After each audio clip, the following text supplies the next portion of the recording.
Mike North here, and I'm holding a trophy that I won, about 50 years ago. 1964, Thillen's Boys Major League. And when I talk about, wanting to make the Major Leagues, at least we have a small piece of it, because we're pleased to have with us the son of the original founder of Thillen's Little League, Mel Thillens. And Mel, first of all, welcome to the show. And second of all, I don't know, I guess I got to thank you and through your family for doing a wonderful thing, I think, for hundreds and thousands of kids in the Chicagoland area and in the surrounding suburbs. We got a taste of Major League Baseball the way it actually was, even though we never got a chance to play in the major leagues. And you guys got to feel good. You were largely responsible for that. Yeah. Our family ran it since 1938 to 2004. It was leased to us originally by the Chicago Metropolitan Sanitary District, which is now the Water Reclamation District, right? Right, that's their property, and they leased it to us. I guess I drove by there the other day, and it didn't say Thillens on the ball. The ball's still there. The Park District runs it now. But I got to tell you, there was something missing. I drove by it for people living in Northside. They've been driving by that ball for 30, 40, 50 years. And the name's no longer up there. Was there ever any inclination? Like Wrigley Field. Wrigley doesn't own the team anymore, but they call it Wrigley Field. Did you guys just want to get out of the thing completely? Well, what actually happened in 2005 when we decided that we could no longer maintain the ballpark, and the Chicago Park District came to the rescue, they came to the same site, that it's Von and Kesey. That's where the ballpark was. But they had to upgrade the park because even though we always maintained it beautifully, we had the wooden bleachers and the light poles from 1940. We were the oldest lit baseball park in the city. After White Sox Park took down the lights, we became the oldest. 1940, we put up our lights before Wrigley Field. Yeah, that's unbelievable. Years and years, decades. Almost, 1940 we threw so on the Little lights. League Field has lights, but a Major League team didn't have lights. But speaking of, Major League players used to come. I remember meeting Ernie Banks, Ron Santo, in their uniforms, and then they would put on hitting exhibitions.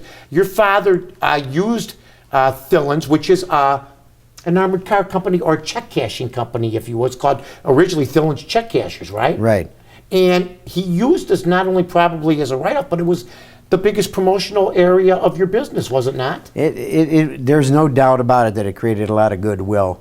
And it did a lot of good things for the community, and it was just a good thing. It was a win-win for everybody. Do you hear from the Little Leaguers that still? Oh yeah. I played there. You hear from me. Do you hear from a lot of people? You ever get notes sent to you and stuff? Yeah, all the time. Some of the celebrities and people that walked into that field, into that stadium, if you will, and got to meet the Little Leaguers and vice versa. Well, our biggest celebrity was Mike North, of course. That's not a claim to fame, but I know you had some big timers come through. Well, Mayor Daley Jr. is Richie used to play out there, and when he was a boy, we've had ball players walk in there like Ernie Banks and Bill Melton and Ron Santo and all those guys. This is a memory that they're reliving. It's not just a ball game. So in 2004, when we decided that it didn't make sense for us anymore, and the Chicago Park District took it over, they had to come in and they had to change everything. They had to upgrade everything. Right, for code and everything. Ours was all grandfathered in, washrooms and bleachers and all that stuff. So they came in, they spent a good buck fixing it. They got some things still, though. They're going to have the scoreboard there. Right. And there's stuff like the scoreboard, you used to give away a suit of clothes, a suit, and a 24 case of pop if you hit the scoreboard, okay? You had everybody swinging from their heels. You are responsible for the guys wanting to be sluggers because but then after one game, that was pretty far for a bunch of 9, 10, 11-year-old kids. Oh, yeah. You only threw, I would imagine only a handful of kids ever hit that scoreboard. Well, the scoreboard, right, but then I don't know, probably in the mid-'70s, put a $5,000 bounty on the truck that was sitting on top of the scoreboard. I remember that. Did anybody hit the truck? 4 guys. 4. Did you stop the bounty? 3, no. 3 16-inch softball players. 2 on the same day. And during a game? During a game. They had to do it during a game. That's not fair. It's a slower pitch, and you can steer the ball if you want. Right. And then one boy 13-year-old boy who hit it. But it was 230 feet to the fence, and then the truck was probably 30 feet up. So the ball had to be going at least, what, 280, 290 to hit that 260-foot You ran target? the park, right? Yes. For your father started out running it, and then you took over, and you really were in charge of the operation for a long time, right? Right. I was there for 40 years, running it, booking tournaments, booking the events. Do you miss it? Yeah. Yeah. Yeah. Like the interaction with the people, Yeah. meeting people.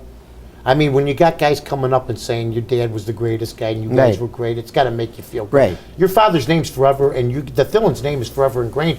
And what's funny is, I was talking to somebody. They go, "Well, they have the Little League, right?"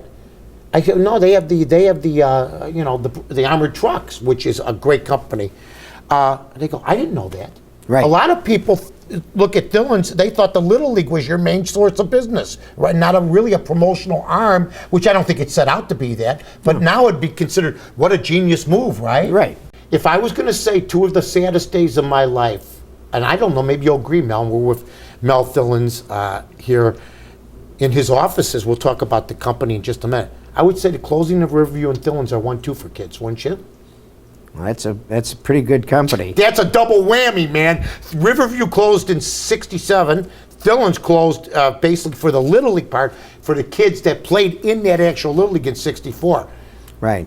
Mel, everybody that lived in Chicago, at one time or another, been touched by the Thillen's name, and your father and you and your sons now run the operation along with you, and it's a family-run organization still, right? Yes, it is. Well, thank you very much for joining Mike, us. thank you very much. Pleasure, Mel.